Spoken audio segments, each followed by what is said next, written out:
दोस्तों नमस्कार। आपके अपने YouTube चैनल टीचर सॉल्यूशन पर आपका स्वागत है। साथियों, शिक्षा विभाग के द्वारा राजस्थान की शिक्षा के बढ़ते कदम RKSM के नाम से सत्र 2022-23 के लिए लर्निंग गैप को दूर करने के लिए कार्यक्रम संचालित किया गया। साथियों, इस कार्यक्रम के तहत सभी विद्यालयों में कक्षा 3 से 8 के लिए बेसलाइन असेसमेंट का निर्धारण हमें अभी करना था, लेकिन साथियों कक्षा 3 से 8 के लिए वर्कबुक्स का वितरण किसी कारणवश देरी से होने के कारण, अर्थात विद्यालयों में समय पर वर्कबुक नहीं पहुंचने के कारण या अन्य किसी कारण से अभी तक बेसलाइन असेसमेंट पूर्ण रूप से सभी विद्यालयों में नहीं किया गया है। साथियों, इसी के समाधान के लिए अब राजस्थान की शिक्षा में बढ़ते कदम कार्यक्रम के तहत अब शिक्षा विभाग के द्वारा एक नया टाइम फ्रेम जारी किया गया है। बेसलाइन असेसमेंट का नया टाइम टेबल क्या होगा, अंकों के आधार पर समूह का निर्धारण कैसे करना होगा, कब तक लेना होगा बेसलाइन, कब करनी होगी साला दर्पण पर एंट्री, बेसलाइन आकलन एंट्री से पहले क्या क्या करना होगा साला दर्पण पर अपडेट, जानिए संपूर्ण डिटेल इस वीडियो में। साथियों, चैनल पर आप नए हैं तो चैनल को लाइक, शेयर और सब्सक्राइब एक बार अवश्य करें। बेल आइकन प्रेस करें जिससे कि आने वाले वीडियो के नवीनतम नोटिफिकेशन आपको समय पर प्राप्त हो सके। आइए देखते हैं कि किस प्रकार से नया टाइम टेबल जारी किया गया है। नमस्कार दोस्तों, कार्यालय निदेशक माध्यमिक शिक्षा राजस्थान बीकानेर की तरफ से 2 अगस्त को यह पत्र जारी किया गया, जिसका विषय था शैक्षिक सत्र 2022-23 में विद्यार्थियों के बेसलाइन आकलन एवं दक्षता आधारित समूह निर्माण के संबंध में। सत्र से RKSM के तहत रेमेडिएशन जो कार्यक्रम चलाया जा रहा है वह 2 चरणों में चलाया जा रहा है। प्रथम चरण में जुलाई से सितंबर के मध्य में सत्रारंभ के 10 दिवस के भीतर हमें विद्यार्थियों के लर्निंग लेवल की जांच करनी थी और बेसलाइन असेसमेंट अर्थात बेसलाइन आकलन लेने के बाद में उसका समूह का निर्धारण करना था। लेकिन वर्कशीट देरी से विद्यालयों में पहुंचने और अन्य कई कारणों की वजह से यह समय पर पूरा नहीं हो सका। साथियों, इसी को ध्यान में रखते हुए यहाँ शिक्षा विभाग के द्वारा इस नया टाइम टेबल जारी किया है। साथियों, इस टाइम टेबल के आधार पर आपको इस वीडियो में संपूर्ण डिटेल मिलेगी। साथियों, यहाँ बेसलाइन असेसमेंट जो कराया जाना था, यह बेसलाइन असेसमेंट वर्कबुक्स के जो 10 अभ्यास वर्कशीट्स हैं, किसी में 20 अभ्यास वर्कशीट हैं या अन्य कई कक्षाओं में 21 अभ्यास वर्कशीट आपको उपलब्ध होंगी। साथियों, बेसलाइन असेसमेंट विद्यार्थियों द्वारा करवाए जाने हेतु यह निर्देशित किया गया था, लेकिन विद्यालयों में बेसलाइन असेसमेंट की प्रक्रिया अभी तक पूर्ण नहीं होने के कारण रेमेडिएशन कार्यक्रम के सुचारू प्रारंभ के लिए बेसलाइन आकलन और दक्षता आधारित समूह निर्माण हेतु समय सीमा का पुनर्निर्धारण यहां विभाग के द्वारा किया गया है। साथियों, रेमेडिएशन कार्यक्रम के प्रथम चरण में विद्यार्थियों को लर्निंग लेवल की जांच के लिए वर्कबुक्स में जो 10 अभ्यास वर्कशीट दी गई थी, उसी के आधार पर बेसलाइन आकलन विद्यार्थियों का करवाना था। लेकिन जिन विद्यालयों में वर्कबुक उपलब्ध नहीं हो पाई हैं, उनके लिए यह भी निर्देशित किया गया था कि संस्था प्रधानों को और शिक्षकों को यह निर्देशित किया जाएगा कि संस्था प्रधान समसा पोर्टल से लिंक के माध्यम से वर्कबुक्स डाउनलोड करके और बेसलाइन आकलन अवश्य करवाएं। विद्यार्थियों द्वारा बेसलाइन असेसमेंट पूरा करने के बाद में शिक्षकों को इसकी जांच करनी चाहिए थी। विद्यार्थियों द्वारा दिए गए सही उत्तरों की गणना करनी थी, अर्थात जो भी यहाँ बेसलाइन में प्रश्नों की संख्या दी हुई है उसको प्रत्येक सही प्रश्न को 1 अंक का मानते हुए और यहाँ बेसलाइन का निर्धारण करना था, जिससे कि अंकों का निर्धारण होने के बाद में प्रत्येक छात्र के कितने अंक प्राप्त हुए ऑनलाइन साला दर्पण पर उन्हें दर्ज करना होगा। साथियों, विद्यार्थी बेसलाइन असेसमेंट वर्कबुक में अथवा वर्कबुक उपलब्ध न होने की स्थिति में स्वयं की नोटबुक में कराने का यहाँ आदेश था। बेसलाइन आकलन में विद्यार्थी के प्रदर्शन का वर्कबुक में रिकॉर्ड संधारण किया जाना है तथा इसकी प्रविष्टि साला दर्पण मॉड्यूल में दिनांक 5 अगस्त से आरंभ की जाएगी। साथियों, इसके आधार पर शिक्षकों द्वारा विद्यार्थी समूहीकरण करके विद्यार्थी के लर्निंग लेवल पर आधारित आवश्यक सहायता प्रदान की जाएगी। अर्थात यहाँ पर हमें बेसलाइन आकलन के आधार पर विद्यार्थी का अंक भार निर्धारित करने के बाद में उनको 60% से अधिक अंक प्राप्त करने पर उसे ग्रुप ए में और 60% से कम अंक प्राप्त करने पर उसे ग्रुप बी में रखा जाएगा। साथियों, यह कार्य बेसलाइन आकलन का कक्षा 3 से 5 के लिए 5 अगस्त तक तथा 6 से 8 के लिए 9 अगस्त तक पूर्ण किया जाना है। बेसलाइन असेसमेंट हेतु टाइम टेबल पृथक से यहाँ विभाग के द्वारा उल्लेखित किया गया है, जो कि बेसलाइन असेसमेंट हेतु जो टाइम टेबल है उसमें बेसलाइन असेसमेंट हेतु जो अंतिम तारीख दी गई है वो कक्षा 3 से 8 के लिए 10 अगस्त 2022 दी गई है। इसी प्रकार से बेसलाइन असेसमेंट हेतु साला दर्पण मॉड्यूल जो लाइव होगा एंट्री दर्ज करने के लिए वह 5 अगस्त 2022 से पूर्व हो जाएगा। साथियों, बेसलाइन असेसमेंट के डेटा को साला दर्पण पर अपडेट करने का जो कार्य रहेगा वह 18 अगस्त 2022 तक का रहेगा।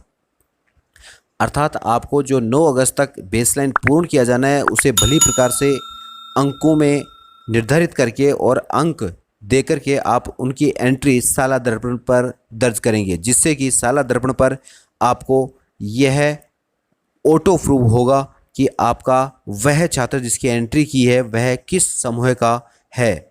साथियों, इस टाइम फ्रेम की बात करें तो यहाँ कक्षा 3 से लेके 8 तक का टाइम फ्रेम यहाँ निर्धारित किया गया है। कक्षा 3 के लिए जिस प्रकार से यहाँ पर 3 जो डेट निश्चित की गई हैं साथियों, वो हैं इस प्रकार से। यहाँ पर कक्षा 3, 4, 5, 6, 7 और 8 इनके लिए जिस प्रकार से बेसलाइन की जो तिथि निर्धारित की गई है, इन सभी कक्षाओं में हिंदी विषय की 5 अगस्त 2022 निर्धारित की गई है और 5 अगस्त 2022 का जो समय रहेगा वह 9:30 से 10:30 AM का बताया गया है। इसी प्रकार से डेटा को साला दर्पण पर अपडेट करने की जो तारीख रहेगी वह 18 अगस्त 2022 रहेगी। इसी प्रकार से जब अंग्रेजी की बात करें तो अंग्रेजी विषय की बेसलाइन की जो तिथि है वह 8 अगस्त रहेगी और जो डेटा है उसको साला दर्पण पर अपडेट करने की जो तिथि रहेगी वह 18 अगस्त 2022 रहेगी। इसी प्रकार से जब गणित विषय की बात करें तो गणित विषय की जो बेसलाइन की तिथि है वह 10 अगस्त रहेगी और इसी प्रकार से डेटा को साला दर्पण पर अपडेट करने की तिथि 18 अगस्त निर्धारित की गई है। साथियों, कुल मिलाकर हम बात करें तो डेटा को साला दर्पण पर अपडेट करने की सभी कक्षाओं के लिए सभी विषयों की जो तारीख रहेगी वह 18 अगस्त 2022 रहेगी। यदि हम यहाँ संक्षिप्त में बात करें तो यहाँ जो भी विषय हैं कक्षा 3, 4, 5 और 6, 7, 8 के साथियों, इनके सभी कक्षाओं के हिंदी विषय की जो बेसलाइन की जो डेट दी गई है वह 5 अगस्त 2022 है। साथियों, मैं फिर से आपको बता दूं कि कक्षा 3 से 8 के लिए बेसलाइन की जो तिथि है वह हिंदी विषय के लिए 5 अगस्त 2022 है और अंग्रेजी विषय के लिए 8 अगस्त 2022 है और गणित विषय के लिए 10 अगस्त 2022 है। अतः सभी कक्षाओं के हिंदी विषय की डेट 5 अगस्त को बेसलाइन लेना है और अंग्रेजी विषय की 8 अगस्त तक बेसलाइन लेना है और गणित विषय की 10 अगस्त तक बेसलाइन का कार्य पूर्ण करना है। इसके अलावा सभी कक्षाओं में यही डेट निश्चित की गई है। इसके अलावा डेटा को साला दर्पण पर अपडेट करने की जो तिथि की बात कर रहे हैं वह भी कक्षा 3 से 8 तक 18 अगस्त 2022 ही निर्धारित की गई है। साथियों, टाइम फ्रेम के बाद में हम बात करते हैं इस नोट की कि जिन विद्यालयों में उक्त वर्णित अवधि में किसी भी कारणवश यदि परीक्षा नहीं हो पाती है तो उनको एक अंतिम अवसर दिया जाता है और 12 अगस्त 2022 जिसको कि रिजर्व डे माना गया है उसको बेसलाइन असेसमेंट कराना सुनिश्चित करना आवश्यक है।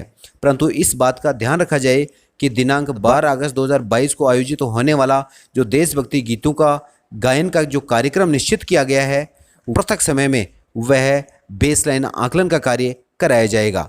इसी प्रकार से बात करें बेसलाइन आकलन डाटा प्रविष्टि की, यहाँ पर वर्कबुक्स में दिए गए बेसलाइन आकलन में विद्यार्थियों के अंकों की प्रविष्टि के लिए साला दर्पण मॉड्यूल बना दिया गया है। लेकिन साला दर्पण मॉड्यूल पर बेसलाइन असेसमेंट में विद्यार्थी के प्राप्तांकों के आधार पर विद्यार्थी का समूह का निर्धारण कि वह समूह 1 में या 2 में होगा यह स्वतः आकलित हो जाएगा। इसी प्रकार से बात करते हैं तीसरे बिंदु की कि शिक्षक इस डेटा का उपयोग अपनी कक्षा में निश्चित अवधि के दौरान अपनी कक्षा में समूह बनाने के लिए कर सकेंगे और यह डेटा पूरी तरह से शिक्षकों को उनकी कक्षा के प्रदर्शन के बारे में जानकारी प्रदान करेगा। शिक्षकों से यह अनुरोध है कि वह बेसलाइन आकलन का जो डेटा है उसको सटीक रूप से और प्रामाणिकता के साथ दर्ज करें। साला दर्पण पोर्टल पर जो मॉड्यूल शुरू हुआ बेसलाइन असेसमेंट की शिक्षक डेटा प्रविष्टि के 2 तरीके दिए गए। इस डेटा की प्रविष्टि के लिए आपको अगला वीडियो प्राप्त हो जाएगा या आप चैनल को सब्सक्राइब कर लें, बेल आइकन प्रेस कर लें जिससे कि आपको इस वीडियो का जो नोटिफिकेशन है वह समय पर आपको प्राप्त हो सके। साला दर्पण पर बेसलाइन असेसमेंट मॉड्यूल का जो प्रोसेस रहेगा वो किस प्रकार से रहेगा, हम बात करें स्कूल लॉगिन के माध्यम से तो इसकी सारी जानकारी हम इस नेक्स्ट वीडियो में आपको उपलब्ध करा देंगे। इसी प्रकार से स्टाफ लॉगिन के माध्यम से जब बात करें तो केवल कक्षा अध्यापक स्टाफ लॉगिन के माध्यम से अपनी कक्षा के लिए ही डेटा दर्ज कर सकेंगे। संस्था प्रधान यह सुनिश्चित कर लें कि बेसलाइन असेसमेंट की डेटा प्रविष्टि से पूर्व आपको 2 कार्य करना अति आवश्यक है।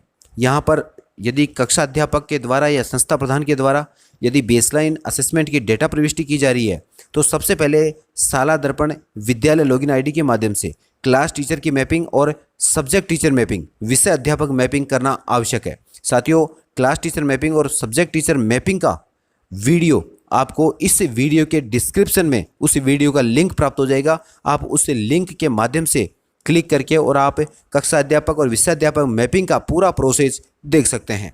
कक्षा अध्यापक बेसलाइन असेसमेंट मॉड्यूल पर कक्षा, सेक्शन और विषय का चयन करेंगे जिसके लिए कि वे डेटा प्रविष्ट करना चाहते हैं। शिक्षक को प्रत्येक विद्यार्थी के प्राप्तांकों की प्रविष्टि करनी होगी और अंक प्रविष्टि के साथ ही विद्यार्थियों को उनके प्रदर्शन के आधार पर समूहीकृत का सुझाव यहाँ शाला दर्पण के द्वारा दिया जाएगा, जो कि मॉड्यूल में अंकों की प्रविष्टि के बाद इंगित होगा।